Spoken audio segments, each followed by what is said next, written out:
Hi, all, and welcome back to Small Business Stories, episode 54. Whew, how's the new year going? It's been a bit mad here, but today I am absolutely thrilled to have with me the gorgeous Natalie Schiller from Tess Clothing Boutique Young. And it was so funny when we jumped on video this morning. Check out my background and Nat's background. The same. I love it. It's so good. Absolute pleasure to have you here today, Nat. Hi, Sarah. How are you? Yeah, good, good. Thank you for taking the time to jump on and have a chat with me today, because your story is actually a really cool one. When I read your bio, I was like, now, how do you do that? How do you walk into a store to buy a dress and walk out buying a business? Well, I certainly didn't plan it, although I suppose in the background of my mind, I was looking to do something else. We've always been in business, my husband and I just sort of wanted something a little bit more just for myself while I wasn't working with him. So yeah, I walked into this shop, actually took a girlfriend in to show her. She didn't live here. And I said, you've got to come and check out this new shop in town. And Teresa, the lady who started it, that's why the name is Tess, that was her nickname. She said, oh gee, girls, don't get too excited, I've got to close down. I'm like, oh, why? And she said, oh, we've been moved interstate, like this great opportunity for us, we've got to go. And I'm like, and my girlfriend said, you need to buy this place. And I'm like, oh, I know nothing about fashion, I'm the most boring dresser out there. She went, no, you'll nail it, just you should think about it. So I did. And yeah, the rest is history, I suppose. And so you've been there now how many years? Okay, so Teresa started it in April 2016, and that was October, November 2016 that I took over. Yeah. Oh, wow. So it's like you've been there a really long time. And Well, yeah, that, 9 years. This must be coming up 9 years. Yeah. that's amazing. Amazing. So you said then that you had small business background, but you had no background in fashion or retail before. How did you go about pulling all of that together? I completely winged it, honestly. It was just a lot of mistakes, made lots of mistakes. In the early days, I probably had some clothing reps who thought, oh, okay, she's got no idea. So we'll try and get rid of some of our stuff that's not selling. So Um, told us they were bestsellers. So of course I believed them and got it in and thought, oh goodness me. And anyway, so learned quickly that way, like, just to go with my gut feeling. And then mhm, what I did was I just listened. Like, the shop that I started in was tiny. The doors open, your counter's right at the front, and you'd hear people go past, and I'd overhear going, oh, no, I think that's a really young store, or I think that's a skinny store, or whatever. Because mm, at the time, like, Teresa was a bit younger than me, and was certainly younger also, fashion wise as well. Um, mhm. and so I sort of thought, yeah, maybe some of the styles are a bit young. And so maybe that's what I need to do, get a bit older. And then at the time, I think the biggest she had in store was size maybe 16, which of course Mm, came to find that is very average size. Like, that's certainly more common than the other sizes. mhm, Right, I've got to get older, I've got to get bigger, like, larger sizes. Right, source them, mhm. find some brands, maybe drop off some of the younger brands. Like, sort of after a few months, I'm like, okay, they're not working. There's no one really coming in Mm, at that stuff. Okay, what do they want? They want a bit of a sleeve, they love a collar. And then I moved into natural fibers. I'm like, okay, we're getting to that age where a lot of ladies, especially in their 40s, 50s, and upwards, going through that stage where no one wants to be hot. So I'm like, okay, natural fibers it is. Um, and then just sort of went from there, just listening to what people wanted, and then just going from there. yeah, kind of Mm. why I would call winging it. Yeah, a lot of listening. Yeah, but that's so good because you have by listening, you have a really strong understanding of your core market. Oh, And yeah. by listening, you are bringing to them exactly what they want. Yeah, well, that's what I had to do, and I know, yeah, you got to look at your market, and I'm quite close with all the other ladies in town that own boutiques. Um, Mhm. we don't know, we all working together. It's so Mm. a lot of people comment on that. Like a lot of people say, "Oh, I've just been to your competition," and I said, none of us think like that. We all support each other. If I have like if a lady comes in and describes something that she wants, I'll say, "Oh, I know where you can get that. You can get that at, Be Unique or Boutique 99 or, or pop up to Label A or, across Mm. we just all work into, and they do the same. Like someone will come in and go, "Oh, the girls at, Label A said come down and you might have this," and it works. Like it's great. We all work in together. No one crosses over brands. It's great. Yeah, it's a good community. That that is music to my ears because often the fashion industry is thought to be quite cutthroat. That it's dog eat dog, and nobody shares, nobody supports. Like it's just, but it sounds like you've created not only a community of followers as far as your customers, but you've created a business community for yourself with those other fashion stores in town. Yeah, and well, those girls, I mean, Label Lane, Boutique 99 were around well before me, and Mhm. just sort of, yeah, everyone's just we're all slightly different. I mean, sometimes there's crossover of styles. That happens. Different brands, Mhm. same similar styles and stuff. It's going to happen. We have a laugh, um, and yeah, I can remember one story in particular. A lady came in. She was very adamant about what she wanted. She described the sort of dress she wanted, and I said, "Oh, Mhm. I don't have that sort of thing, but you can." It was back when it was jewels and things. Mhm. I said, "Oh, the girls are jewels and things. That's where you'll get that." And she said, "Can I ask you a question?" And I went, "Yeah, of course." She said, "Why would you tell me to go somewhere else instead of trying to sell me something that you've got?" And I just went, "Well, because I know what you're after. I don't have anything similar. I know you'll find it up there." And I said, "That's what we do in this town." I said, "The girls from Jewels and Things, which is now Be Unique, uh, they send people to me when they don't have something." So, and she went, "I really like to hear that." So, and she was from out of town. So Mhm. that was good. Mhm. It's actually regular. Yeah. She's become a regular customer. Yeah. So, See, and it's those little things, isn't it? Like it is those little things because I know we do exactly the same thing in our business. And our reasoning behind it is that like as you said, that the customer is after something specific. Why would you sell them something that isn't going to fit what they want? That's not going to make for a good, customer experience at no, all. no. Our other reasoning behind it is that it also, by referring on to a store in our local area, it keeps them in our local area and in that microeconomy that is our area. And that's what we need to do. Absolutely. We need to get the money in the town going round and round. Mhm. Mm. So if I think, well, I'll just say, "No, I haven't got it," and they'll go out of town. No, well, I know it's in town. Pop up there and get it. Give them the money. Mm. And then, of course, those girls get the money. They're spending their money in town. Goes round and round. So Yep. that's Yep. that's my way. And that's the beautiful thing about it, isn't it? Absolutely beautiful.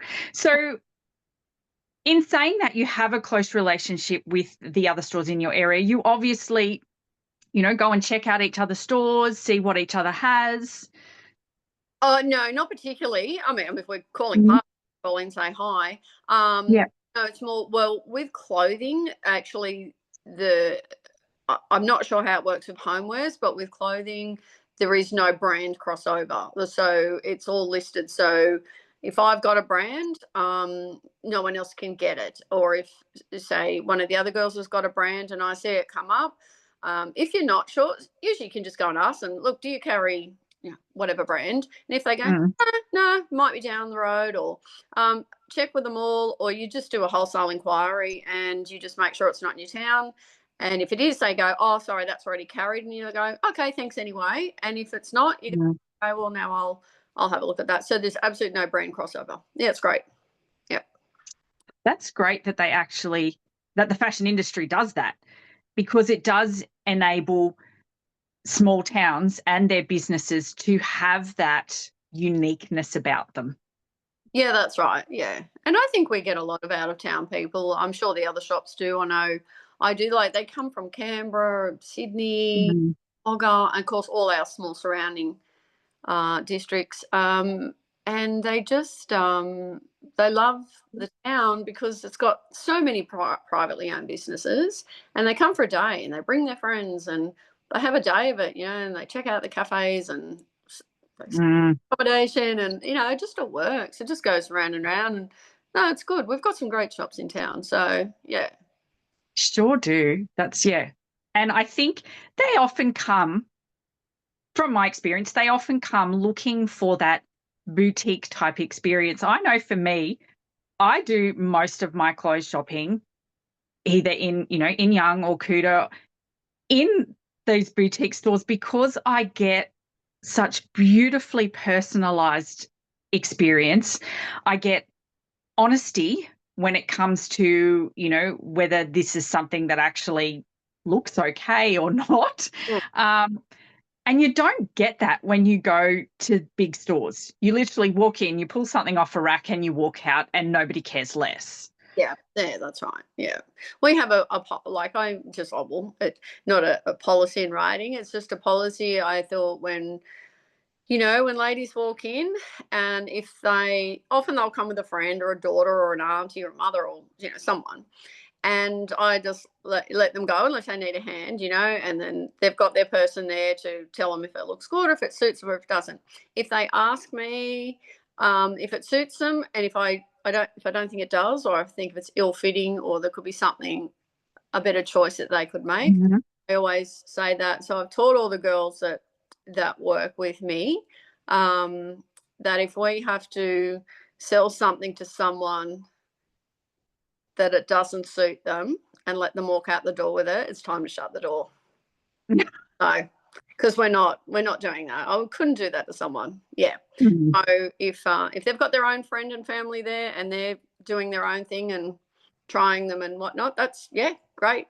But if they ask my opinion, and we all do. And I think they appreciate it, because sometimes that day you may not get a sale from them because it's just not their day. It's just, and then Mhm.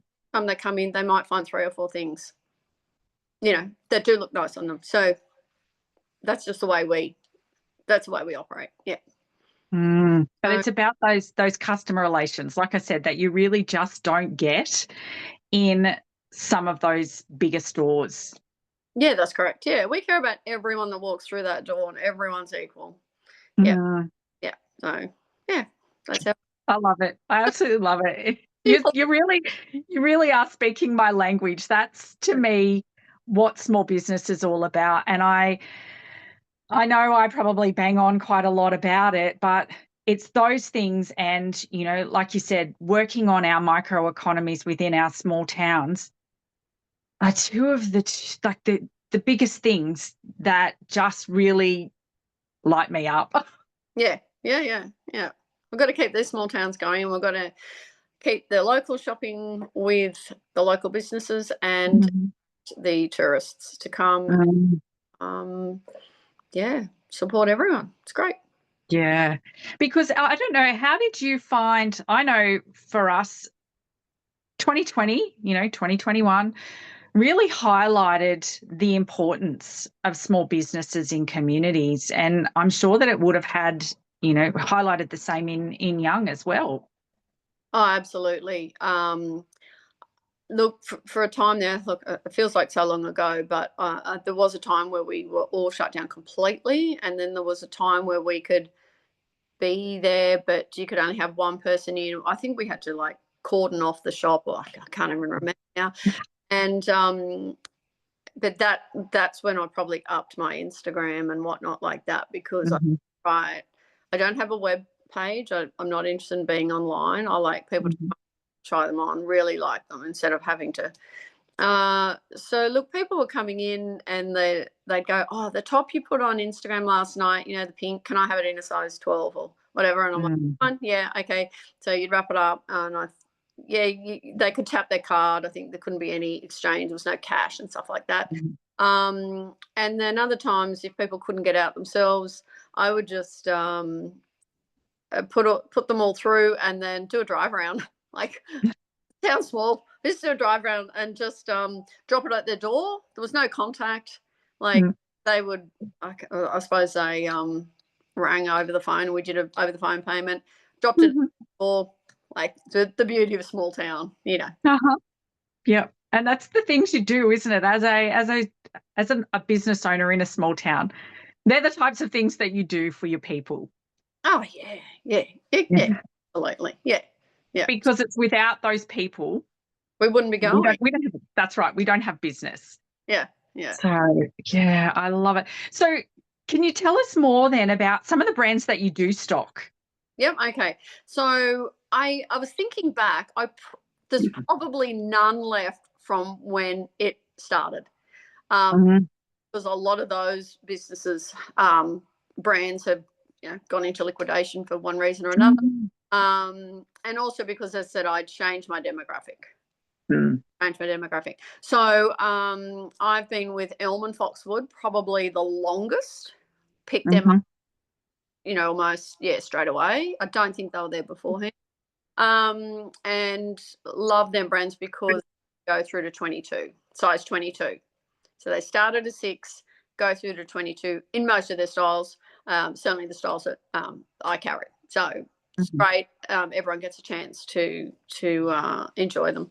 And then I have Jump, Ping Pong, Foil. Foil's a New Zealand brand, which is fantastic. We have Gundawindi Cotton, which I love. It was in town at a boutique that has since shut down. So when when I got confirmation that closing down, I'm like, I really want that brand. So I made an inquiry, when it was the decent time to do it. And rep rang me and said, actually, I've already scoped out your shop. That's where I want Gundawindi Cotton. So I'm like, great. So let's go. So that was probably 3 or 4 years ago. What else do we have? We have a brand called Naturals, which is just linen and cotton, as well as envelope. I do locally made jewelry, or I don't have a lot of accessories. There are other stores in town that specialize in that, so I leave that to them. But I have a local earring maker, Jessica Wood, and she trades as Malou Creations, which is the name of her 2 boys, to bring up the name. And she makes them, and it's so good. She'll just ring me, oh, how are you going for earrings? Do you need any more? Or it's normally me saying, Jess, I need more earrings. And she's like, yeah, I'm in the middle of making some. I'll bring some in. She brings them in. I go through them, choose them, get them out there. It's great. It's great for her. It's great for me. And then I do another little earring supplier too. Same sort of thing. She's from Victoria, but it's just a lady, one lady show, making her own earrings. Yeah, so I'm not quite sure how I got onto her, but somewhere along the line we crossed paths, and gee whiz. I think I've rattled off all my brands. Apologies if I've missed any. Probably have. That's all right. You've got some amazing brands there, and it's also lovely to see you supporting other small businesses with your small business, and again, that's how we keep each other alive. Oh yeah, absolutely. Yeah. So what would your best advice be for anyone that is a bit like yourself, looking, or when you first started the business, looking at going into business, what would be some of your, key pieces of advice for them heading into that? Yep. Don't dive in like I did. Do your homework. No, absolutely do your homework. You've got to find your demographic, Mm, making sure that you're not crossing over with anyone else. So yeah, like to start another business which is similar to the one in town, that's fine. Just run your own show, stay in your own lane, mm, support each other. Listen to the locals. Listen to what they want. I mean, you have to listen all the time, because if you don't, like I know, particularly moving into the larger sizes, I have no experience with that. Like, mhm, that's just the way it is. So I thought I need to talk to ladies who, I felt and I knew that they would be comfortable if I approached them. I said, I need mm, your advice. Like, what sort of cuts do I get? What do I avoid? Because I mean, some brands will go all the way through, but they don't change the cut. So mm, a lady that might be, and some of the brands which I don't have anymore, they might have, made something in a size 8 and a size 22, but or as they get larger in size, they're getting longer and longer arms. I'm like, what about you? You've got your beautiful ladies who are, 5 foot something and a size 22. Well, they don't need a top. mm. So yeah, so I sort of so I just got all that advice from some of the customers that I have in there that buy those sizes, and they tell me what to avoid, what to get more of, things like that. And Mm, they said, just remember, a lot of them said to me, they go shopping somewhere, and everything that's in their size is bright and patterned, and they said we don't understand why these designers think that just because we're size 20 or 22, we want great big loud patterned items. We just want a nice white top like you've. mm. So I'm like, right, so yeah, that's Oh, listening. Definitely listening to your demographic. Find your demographic and then listen to what they're expressing. Yeah. such great advice. The whole, find your demographic and really listen. And also, like I said, the spot on, supporting each other in town, that stay in your own lane, do your thing while supporting the others around you. That's, Oh, such fantastic advice. I would assume if you spoke to the other boutique owners in town, Mhm. I'm assuming we're all on the same page, because I know they all send customers to me and I send customers to all of them. Mm, And especially people from out of town, I might get younger girls come in and they go, and I can sort of tell from their face that they're like, oh God, I don't think there's anything in here for me. And I'll just say, girls, there's a great shop up the road, it's called Label A. She specializes in a younger demographic. I reckon you'll find something mm, there. And they're like, oh, great, thanks. So, I mean, otherwise, they would have left. Oh well, I'll just go to Canberra or something, So mhm. I don't know. I just Yeah, and as I said, we all do it. So I think everyone would be in agreement. So you can make it work if you. you sure can. Yeah, you can if you just So, Sure can. Look, it's been an absolute pleasure chatting with you. I can't wait to come in and check out your store. I'll be honest. I think I've only ever been in once or twice, but you know what? Now I'm actually in that demographic, and that's why I'm sitting there nodding the whole time going, uh-huh. I don't want to be hot. I just want some nice, cottons and linens and all of those things. So I'll yeah. be coming in to check it out. Yeah. I mean, I'm not saying that. I have women of all ages. I mean, I have Mhm. teenage girls through to my oldest one that I know of is 96. So, Oh, God bless. and everyone in between. So, it just depends on what they're after, and on the day, and what I have, and so it's very, Mhm. but it's just as I said, listening to your demographic. Yeah. Yeah. Awesome. Well, it's been absolutely fabulous chatting with you. As I said, look forward to meeting you soon. Yeah, great. Catch you later. Thank you for the opportunity too.